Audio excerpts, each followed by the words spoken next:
Dyes and fabrics come in many different colors. But where do those colors come from? Sometimes they come from bugs? This is cochineal, a tiny insect native to Mexico, Central, and South America. Thousands of years ago, people in the region figured out how to use them to bring bright, vibrant color to works of art. They did this by grinding the insect into a material called pigment.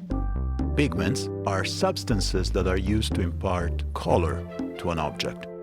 There are pigments all around us, in paints, inks, fabrics, and even food dyes. These days, many of these colors are made using factory chemicals, but cochineal is different. It's what is known as a natural pigment. Natural organic pigments come from the living world, so a plant or an insect. The history of art is full of examples. Like indigo, a plant which is reduced into the pigment used to color denim blue jeans. Or the purple iris flower, which was used to make green paint. Cochineal makes a vibrant red pigment, so vibrant that we still use it today in food dyes for pink and red beverages.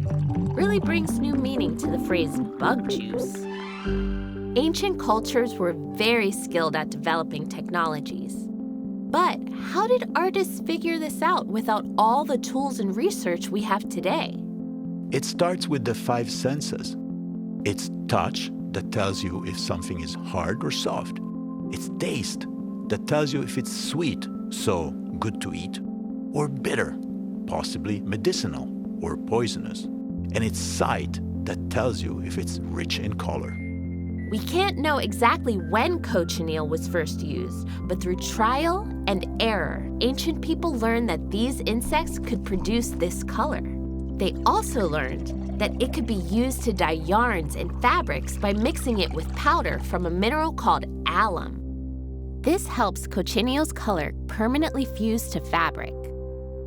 When mixed with thick, gluey substances, it can be painted on surfaces like walls and sculptures. This pigment was so valuable that both the bug and the nopal cactus that cochineal live on were cultivated to the north in Mexico and south in the Andean desert of Peru, where these textiles were made. At the Met, we study pigments to learn all sorts of details about art. Based on what we know about the natural materials, we can study pigments to learn where objects were made and when.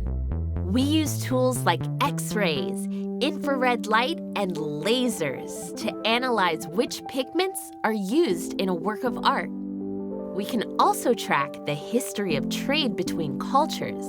Eventually, Spanish colonists recognized cochineal as a precious good when they arrived in the Americas. They sold it throughout Europe, where it became a royal color and symbol of the church. It continued to travel as far as Japan, where it was used in inks for 19th century woodblock prints. Art often reflects what we see in the natural world: plants, minerals, insects. Sometimes there's more of the natural world in the art than we realize.